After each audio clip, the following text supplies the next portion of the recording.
one of the biggest questions I see in here is exactly how much money and inventory do you need to get started as a Pokemon card vendor? And truth is, it's actually not as much as you think it may be. I started off with roughly about $1,500 in inventory and cash total, and today I'm going to show you exactly how I would approach it if I were to start all over today. Let's break it down. So when I started vending over a year ago, I had about $1,000 in inventory total and about maybe $500 in cash on hand for my first show that I vended. The inventory looked kind of like how it looks today, whereas I had a decent amount of modern cards that I was collecting, just mainly for my Gen 1 and 2 full arts, as well as some other full arts and illustration rares that I had from just opening packs.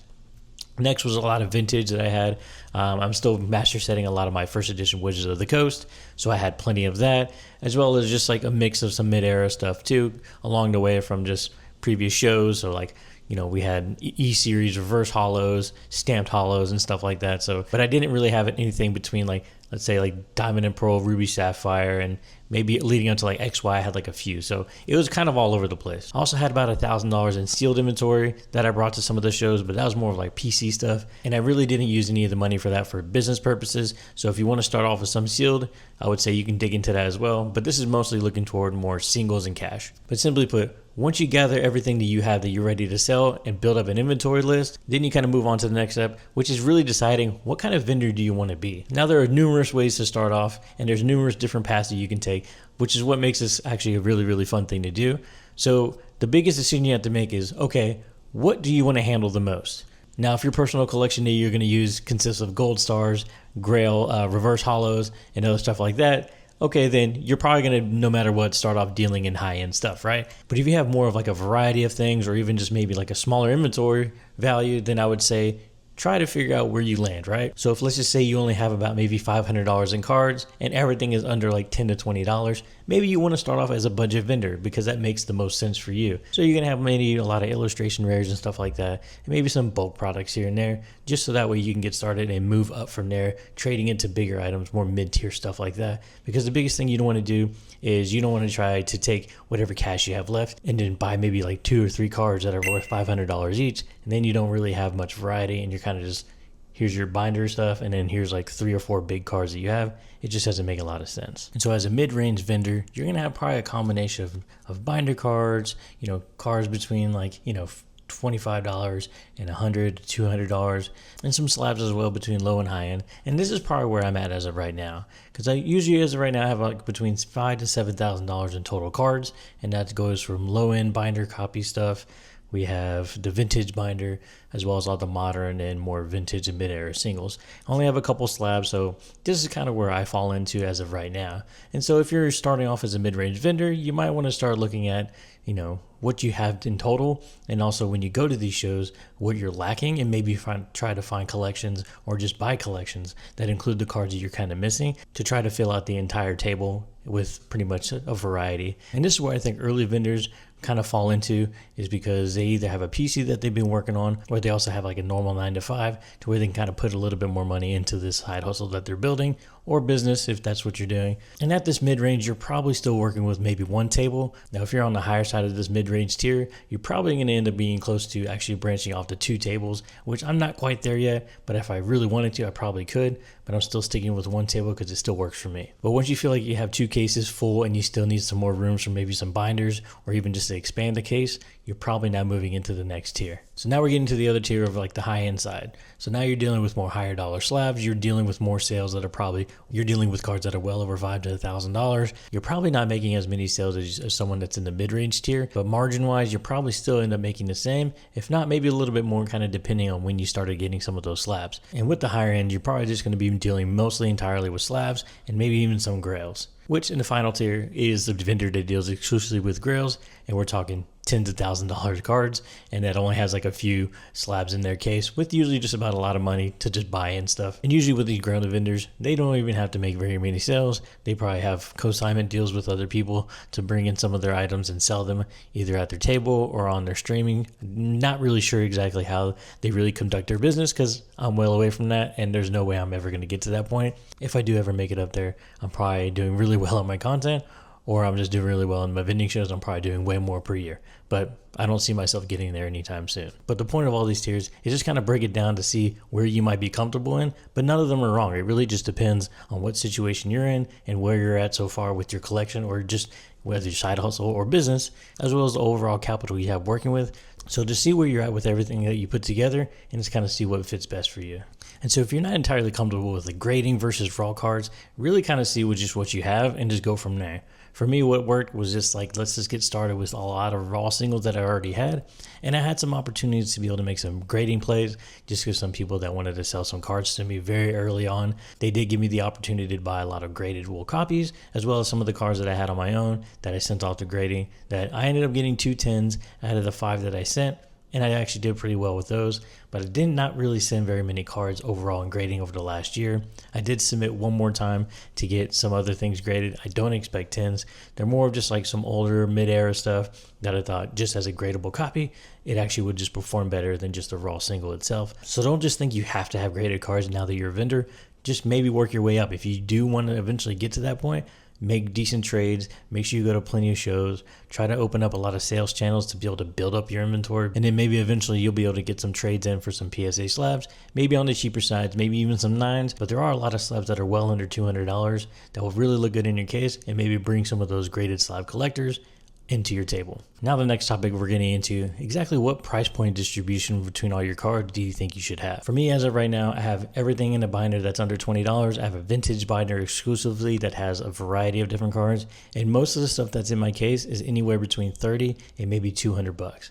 There's only a very few of them that are well over 300, and the slabs, again, my highest card is about $800 total as of right now. And so for me, it's very evenly distributed across all the tiers of cards, and I think that works really well because you can pretty much cover every single collector that's out there. Maybe I won't have a lot of grail collectors, but definitely about 80 to 85% of normal collectors that go to card shows will be able to find something at this table, which if I were to break it down to percentage wise for you to kind of better understand, I would kind of put it down like this. I would say about 40% of my cards are going to be anything under $20.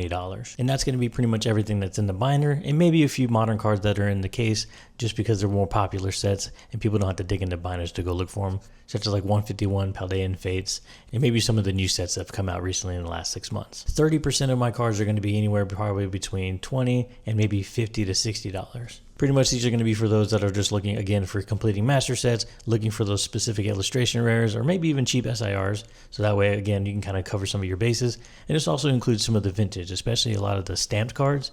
A lot of stamps has actually done really well over the last 6 months. So that kind of does play into a little bit of this too. 20% of my inventory is going to be pretty much well over $60, and we're pretty much covering anywhere between like maybe $60 to maybe like $300 to $400. And these are going to be some of those more higher end vintage cards, better stamped, Wizards of the Coast era E-Series cards that are really high dollar and just really, really expensive just for their raw singles. And again, this is just more for those more serious collectors that are willing to drop a little bit more coin on some of this stuff. And again, about 5% of my total inventory value is going to be some of the higher end stuff. And we're talking slabs, singles over $600, which I don't really have a lot of. It's mainly just like 1 or 2 cards that I have that are over this price point that kind of make it to this tier.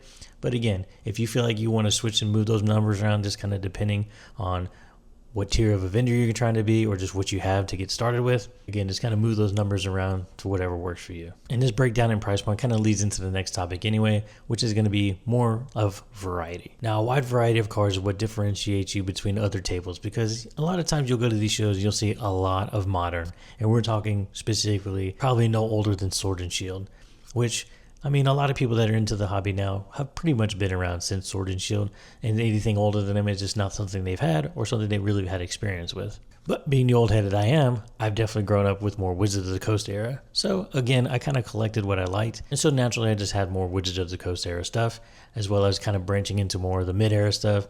When I started getting more serious into collecting, I went to my first Collecticon about 5 years ago now, and I kind of picked some of that stuff up just because I thought they looked cool. And so especially at the start of this year when I started buying a little bit more collections, I kind of focused on having a little bit more of like mid-era stuff, diamond and pearl, maybe a little bit of black white every now and then, just so I can actually have a little bit more of a wide array. Because as of right now, a lot of new people are getting into the hobby, as well as those people that grew up with like black and white, diamond and pearl era stuff.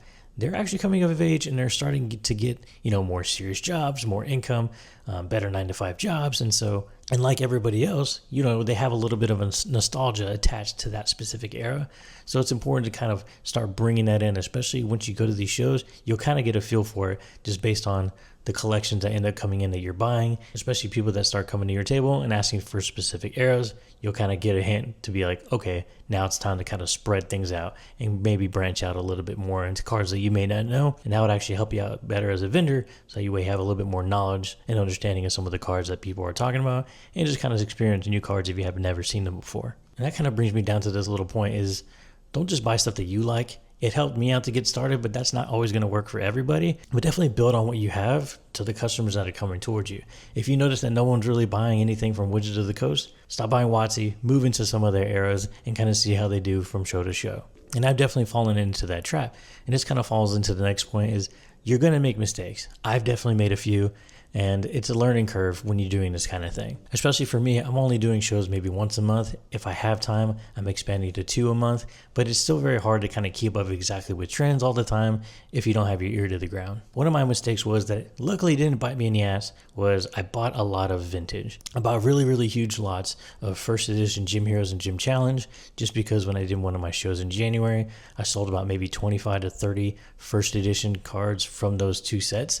And I actually did really well. And I was actually surprised. So what I ended up doing is finding another vendor to get some more of those, and as well as buying 2 big lots on Mercari and eBay to, 1, fill out my own personal collection, as well as 2, bring in some more inventory for those sets to kind of replace what was sold. But truth is, they don't actually sell very well. Every now and then you run across either a streamer or someone that is actually master setting those sets, but since it's actually an older set and it's also first edition, not a lot of people are collecting first edition WotC, just because it can get really expensive once you get to the hollows. So I did deploy about maybe $700-ish to 2 of those sets to kind of bring in all that inventory. And even though with each show I only sold maybe 5 to 10 of those cards and was slowly making my money back, it mainly just started to become like stale inventory. It wasn't moving fast enough that I would hoped. And so what I ended up doing is ended up selling it all on eBay. And so I still ended up profiting off of those lots. It's just, I probably could have used that money a little bit better to buy more desirable sets, more newer stuff, to actually make it turn that money a little bit better than I did. But it's just something that's going to happen. And that's an example of buying too much of one thing that really can kind of bite you in the ass if you're not careful. Another thing is, don't forget your lower end binder stuff. A lot of people flip through binders, they find cards they've never seen from pretty much any era, especially if they're collecting like a certain Pokemon, Meowth, Poliwag, or even like an artist like Yukimori. Having those customers help build like a repeat customer base, as well as a good reputation for having a different variety. So people that are there with other friends or meeting people there or just have a big group, through word of mouth, they can kind of recommend your table and maybe you can even find more sales. And another thing is risking a little bit too much on trying to fill up expensive cards, especially if you're starting out with like $1,000 inventory or even $1,500 total with some cash. You don't want to spend so much money on $300 to $500 cards, because now you're at the risk of what that card ends up doing. And if you end up buying like a super modern card that's very volatile, end up dropping 10 to 20% between show to show, you're kind of taking a big hit and you're taking a bigger risk. So unless you're comfortable with this kind of thing, or you just have a lot of money to kind of deploy into this and you feel like taking some of these risks, you definitely can do it. Most of the time you'll probably be okay, especially in this bullish market right now. Pretty much if you choose something, you're really probably not going to choose wrong. But, depending on your situation, maybe try to limit some of that risk if you don't need to take it. And to break it all down in like more simplistic, just pretty much saying, if I were to start over today with the budget that I had again, I definitely would kind of spread out my variety a little bit more. I didn't start off with as much modern, so I probably would have actually bought a little bit more of that at the beginning, so that way my variety was a little bit better. I would definitely find out what budgeting works best for me and really kind of stick to those numbers, because the last thing you want to do is see a collection that you get too excited for, end up buying way too much, because you always want to keep yourself open for more opportunities. So don't be afraid of being a little bit picky with some of the collections you buy. And if some of the deals slip your fingers because someone's just trying to sell all the cards at once, don't be afraid to say no. Sometimes some of the deals are going to slip by you, but you'll probably most likely have more opportunities as you continue to do more shows. And last thing I want to touch on is like kind of just like your mindset. Don't expect to go in there and make thousands of dollars on your first day just because you see it on Instagram stories and your algorithm kicks you all these influencers that are shuffling around tens of thousands of dollars, or even like the bigger YouTube channels that are doing $1,000 deals pretty much all the time. Don't not compare yourself to these people just yet, just because you're starting out, you're probably not there yet. And if you were like me, you're just starting out small. So there's no way you're going to compete with these guys. So just go to the show, have a good time, be prepared. You're probably not going to get everything right on the first go, but it's going to be a good learning experience. And I think you're going to have a lot of fun with it. And maybe it's going to motivate you to kind of continue to grow and figure it out for yourself. So before the next video drops, I want you to kind of think about what kind of vendor you want to be, how much cash you think you have ready, and overall what your inventory looks like to kind of give you a game plan on what you want to do when you get to the show. And once you kind of figure out where you land, that'll help kind of decide the decisions you make once you get to the show, and as far as like purchases and trades and stuff like that, and kind of help you figure out where you want to go the next show. But that just about wraps it up for today's video. Really appreciate you tuning in. Please like, subscribe, drop a comment down below if you have any other questions or other topics you may want to cover. The next video we're going to go over is pricing, comms, and stay tuned for the next video in the series to kind of help you guide you along this journey. I'll see you guys next time.